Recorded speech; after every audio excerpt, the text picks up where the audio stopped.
What is up, everybody? Back at it again with a special episode on a new car that you might have seen in the background of our episodes, but we haven't properly introduced it yet. And yeah, let's go check it out.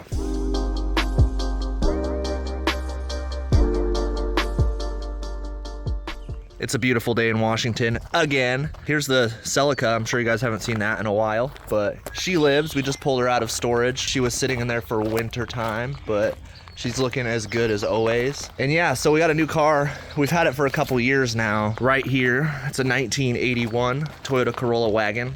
We bought for 600 bucks. 600 buckaroos. And it sat for 16 years. Yeah, I mean, the tabs on it are still pretty old.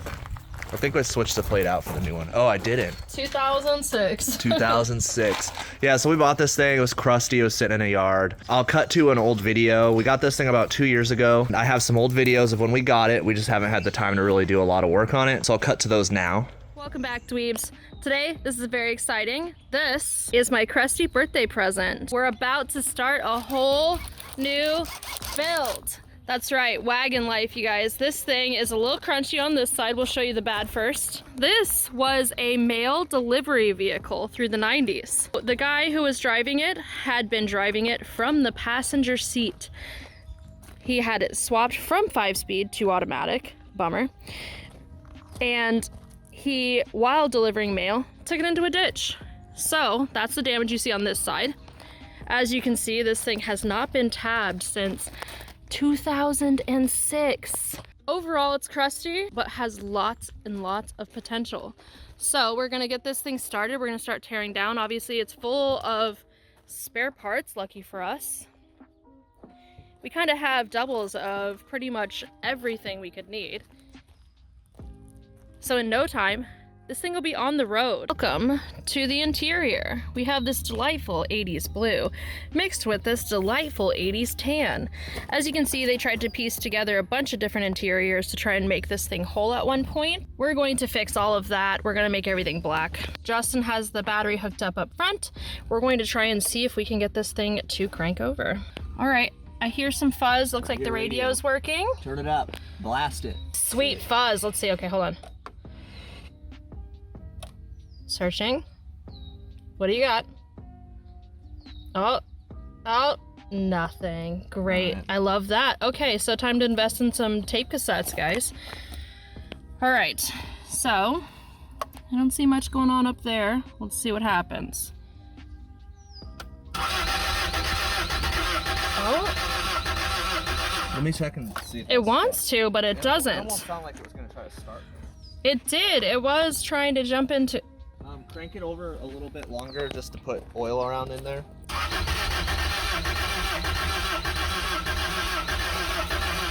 All right, we're gonna check the lights. Hit the brakes. All right, 1, 2, 3, brakes. All right, we have brakes. Oh, all right, headlights. Headlights, cool. Hit the brights. Cool, those work, Wait. Yes! I have no cars with working horns, you guys. All right, well, we're gonna spray some of this brake clean in the car.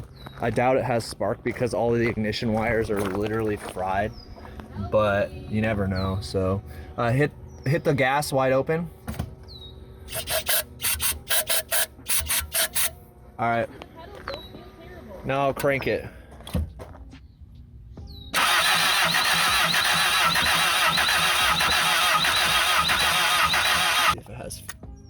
Spark. All right, crank it. No spark. So there's no chance we're gonna get this started today without dealing with this melty boy here. It came with a bunch of papers. The papers show that the rear end was completely rebuilt. The automatic transmission was completely rebuilt. The engine was completely rebuilt, but we have all the 5-speed stuff we need to 5-speed swap this. It came with this dope ass Corolla book. We love it.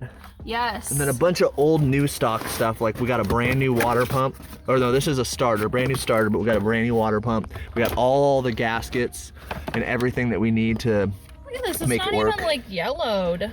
Yeah, so We basically got everything that we need. We got an extra dash, it's not cracked. We got extra door panels. We got the 3TC bell housing we need. The back seat actually looks really clean. And yeah, so that's kind of what we were working with when we first got it. There was a fire in the engine bay. The wiring harness was burnt up. It had been wrecked. This used to be a US mail vehicle. It was 5-speed originally, and they swapped it to automatic. So they could drive from the passenger side. Yeah, and then they wrecked it delivering mail in 2006 in the snow. The next people to drive it were us. So yeah, basically we have everything to do the 5-speed swap for this car, but we're gonna try to shake it down and get everything good on it before we do that. So try to fix this. yeah. So today we're gonna try to lower this thing, and then we're gonna tackle some other issues. This is gonna be kind of a little new mini series that we're gonna be doing. This thing will be getting paint. It'll be getting all the stuff that we did on this. By the time we're done with this, it'll look as nice, if not nicer, than this car. A little more extreme. I think we're doing weld-on flares for it and a few other things like that we just wouldn't have done for the Celica. She fired right up. Pretty excited about that. It's been a couple months since we've started it. Fired right up, drove right in here. As you guys saw in the video, the old video that I showed you guys, is the engine bay looks pretty messed up. It was on fire and the car was pretty freaking dirty. But since we got the car, we have tossed a China Weber copy on there, which runs awesome. We replaced the wiring harness and fixed a lot of it. We got to fix some of these wires that we've jumped around. We drained the fuel and we got it. So much fuel. Yeah, we got it running. We got the brakes fixed and a bunch of other stuff on it. So it runs and drives. We drove it like 20 miles here, but we found out that there's a leak in the fuel tank that we're gonna have to fix and various other stuff. But right now we're gonna just work on lowering the thing. All right, the first thing on the agenda today that we're gonna try to get done is we have these coilovers that we got for really cheap, 60 bucks they're for an AE92. The other 2 coils we actually have on the front of the Celica, and they actually ride pretty good. And these are the fronts for the A92 with the camber plates. So what we're going to do is we're gonna lop this bracket off just like we did on the Celica. We're gonna cut the spindles off of the car and we're gonna weld this bottom mount to the spindle. That's what we're gonna do. We're gonna put these coilovers on the front to lower it. And the back is leaf spring, so we're probably gonna build our own lowering blocks. Hopefully we'll have enough time to get to that today, but we'll just see what we can get to. So we gotta take these stock struts and springs off, and then we have to take them apart. So let's do that. All right, our first hiccup with this car that's been sitting forever is the tie rod doesn't want to come out, and I can't find the pickle fork. But also, the tie rod looks really nice. It looks like it was replaced before the car got put down.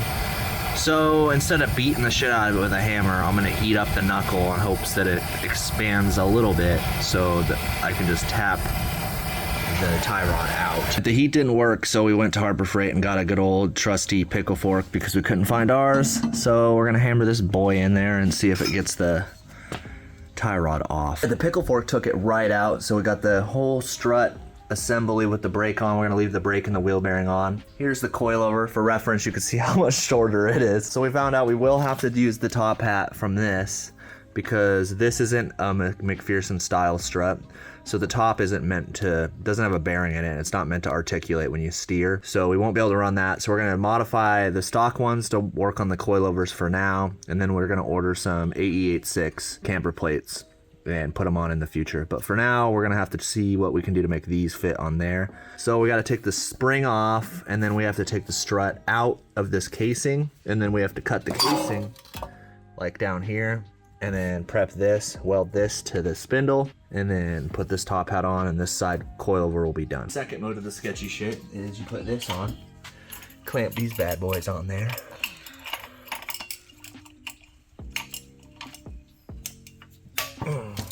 There you go, like that. I'll get another thing to stand on. That's fine, I'll just stand on the spring.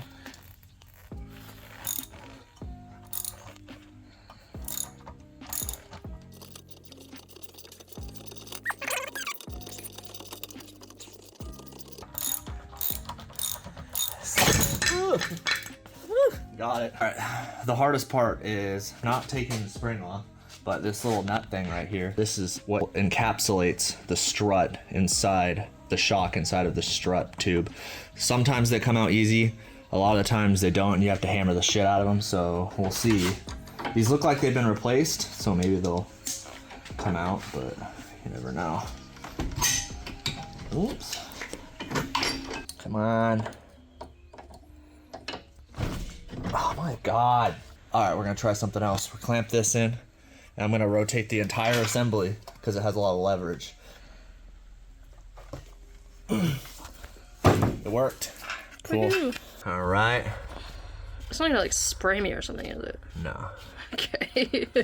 That, you know, this one coming out easy means the other one's gonna come out. It's gonna be a pain in the ass. And there it is. That's what the stock. If you ever want to replace the struts on your stock, yeah, this has been replaced. Look, Sensatrack, high pressurized gas unit. A gas unit. They're pretty good, actually. Look. Huh. They're gonna go in the bin, but whatever. The garbage bin. All right, we have the stock top mount or top hat mounted on the coilover, and look at this. Perfect. So now all we got to do is start modifying that, weld that on there, and then we'll install this puppy, and we'll have one done. Yeah. Heck yeah. All right, I got the stock spindle sanded down, cut off, and ready to go. I also cut off all the brackets, and I made this have these little windows here so it will sit even on there. So I'll also get penetration to the tube on each side, and then I'm gonna get penetration to the cast of the spindle. So what I'm gonna do is I'm gonna grab the torch. I'm gonna get this really, really hot to ensure that it penetrates correctly, and then I'm gonna throw a bead around this. And then once that's done, we can test fit it and then see where we need to put the bracket for the brake line, and then paint it, and this side will be done. So it's properly preheated, and so I'm gonna throw some tacks on it and get this thing welded up.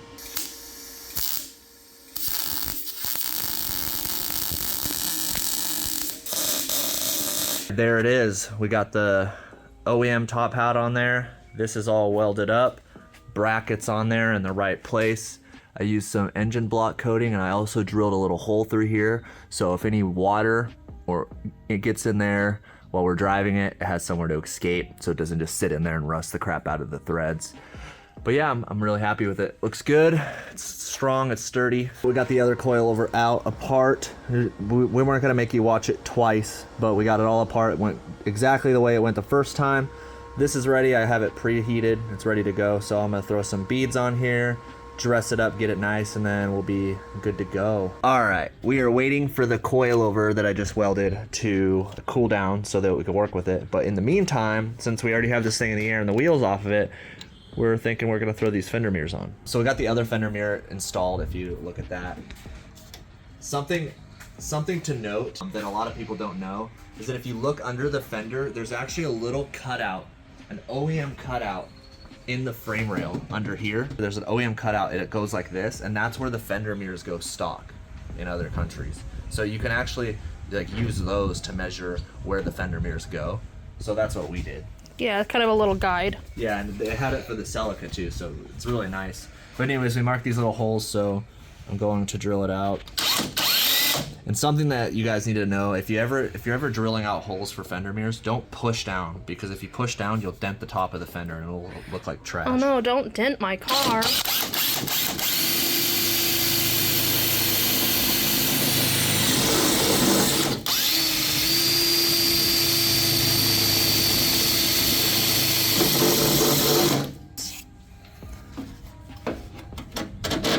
Perfect. Bingo.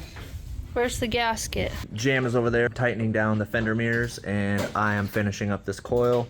I had put some paint on it, and now I'm threading it down. I'm gonna set the height so it's exactly the same as the other height, and then we're gonna throw it in and see what she looks like when we set her down. The coilovers are on. They look real nice in there. Everything is connected. Everything looks good. We have the wheel on this side, and just so you guys can conceptualize this, these are 14s, and these tires are 155 55 14s. So see, these are low pro as hell. So this thing is gonna be freaking slammed. The control arm and the tie rod end are like this. So we're gonna have to get some RCAs, and if you guys don't know what RCAs are, they're called roll center adjusters. What they do is they space the control arm and the knuckle and everything down like 2 inches to correct for the steering geometry from when you lower the car. It helps put everything back to where it needs to be so it's not all bound up. But at this height, if we hit a gnarly enough bump, the control arm's gonna hit the frame rail. So definitely gonna need those RCAs. But they're on. I'm going to put the wheel on the other side, and then we're gonna lower it down and see what happens. The fender mirrors are also on. They look, you know, fender mirrors always look good, but this thing is starting to look real nice. We're not gonna be able to get to the rear today. We're gonna have to do that next time, but I think we're making solid progress today. Moment of truth. Busted some ass. Let's see if we can get this jack out. See if it actually doesn't do anything fucking crazy.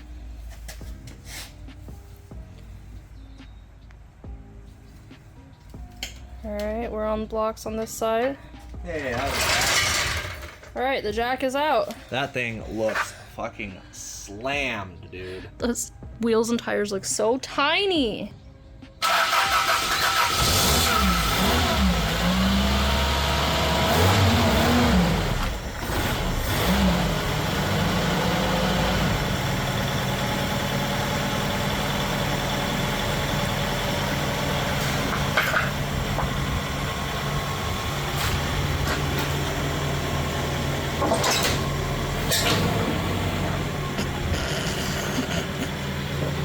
Alrighty.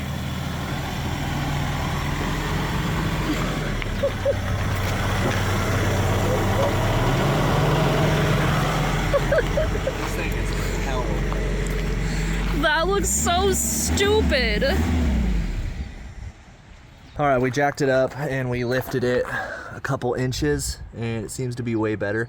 It's still gonna be really freaking low, but we like our cars low, so that'll be fine. But we'll have to try to get the back low enough to match the front. But I can see the vision. The vision's there. It looks good. They got the fender mirrors on. Those look awesome. The Advans just add to the aesthetic.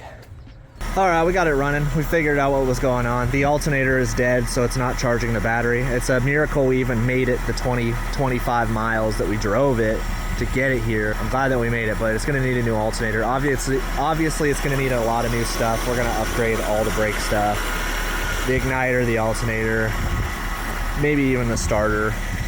But it runs, it drives nice, it idles good.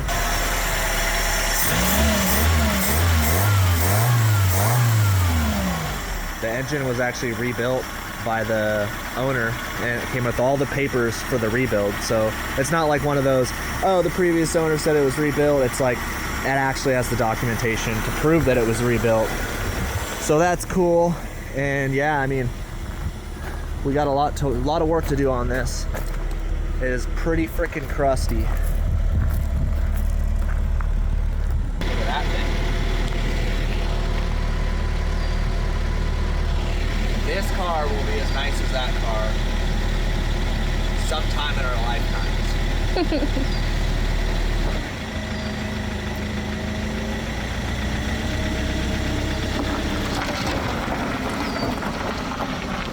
Steer's okay. I'm gonna drive it around. No rubbing. Remember, you're almost out of gas and no alternator.